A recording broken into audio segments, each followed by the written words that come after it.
یہ میری خوش قسمتی کہ میں حضور کا امت ہوں، ساری زندگی اس کا شکریہ ادا کرتا رہوں تو کہ شکر ادا نہ کروں۔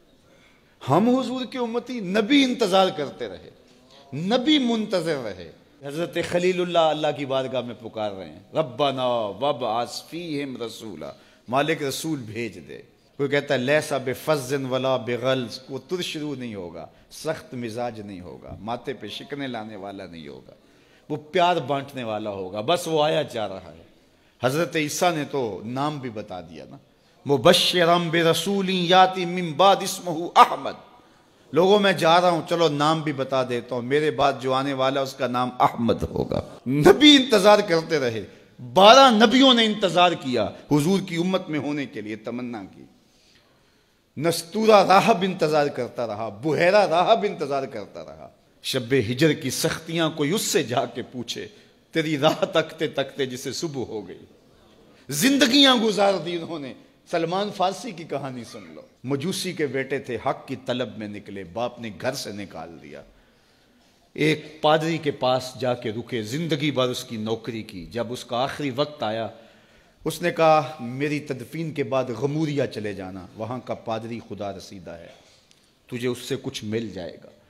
کہتے میں وہاں سے غموریہ آ گیا، پھر اس پادری کی ساری زندگی خدمت کی۔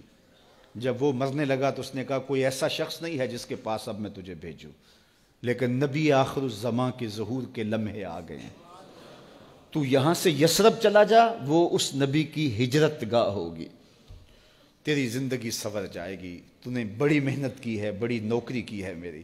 کہتے میں نے اس کو کہا کہیں ایسا نہ ہو میں دھوکہ کھا جو مجھے کوئی نشانی بتا دے۔ اس نے کہا 3 نشانیاں ہیں، ایک صدقہ نہیں لے گا، دوسرا ہدیہ رد نہیں کرے گا، تیسرا 2 کندھوں کے درمیان مہر نبوت ہو۔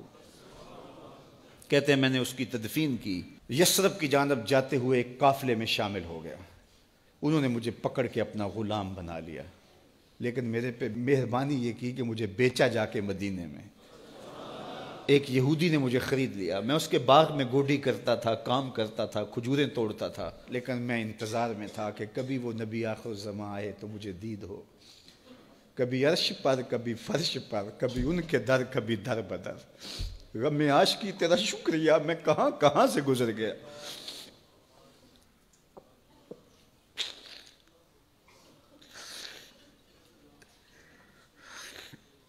کہتے ہیں ایک دن میں اپنے باغ میں کھجوریں توڑ رہا تھا کہ ہواؤں میں مستی پیدا ہو گئی اور ہر سمت سے طلع البدر علینا کی صدائیں گونجنے لگیں۔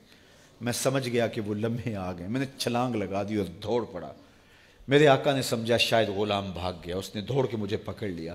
میں نے اس کو کہا کہ میں نوکر تیرا ہی ہوں، لیکن دل نوکر کسی اور کا ہے، میں بھاگوں گا نہیں، مجھے جانے دے۔ میں کچھ کھجوریں لے گیا تھا صدقے کی نیت سے، جا کے حضور کو پیش کی۔ آقا کریم نے فرمایا ہم نبی صدقہ نہیں لیتے۔ کہتے ہیں نشانی ایک پوری ہو گئی، کہتے ہیں کہ میں کچھ دنوں کے بعد اور کھجوریں لے گیا اور میری نیت ہدیہ کی تھی، میں نے پیش کی، حضور نے قبول فرما لی، لیکن میں بھی کہتا تھا تیسری نشانی بھی پوری ہو لے تو پھر مانوں گا، اور وہ کیا تھی؟ 2 کندھوں کے درمیان مہر نبوت۔ کہتے ہیں ایک دن حضور میرے باغ میں آئے اور آقا کریم نے اپنے مبارک کندھے پہ چادر رکھی ہوئی تھی اور چادر کی اوٹ میں مہر نبوت چھپی ہوئی تھی، اور میں پیچھے ہو کے دیکھتا تھا، اور میری آرزو یہ تھی کہ کوئی تیز جھونکا ہوا کا آئے اور چادر ہٹ جائے اور میں مہر نبوت کی زیارت کر لوں۔ حضور میرے ارادہ قلب سے آگاہ ہوئے، فَأَلْقَى إِلَيَّ رِدَاءَهُ، حضور نے چادر اتار کے میری جانب پھینکی اور پھر ایسے رخ کر کے فرمایا انظر الی ما امرت بہ، اس پادری نے جو بتایا تھا دیکھ لے آ کے۔ تو کہا میں نے دیکھا کہ حضور کے کندھوں کے درمیان۔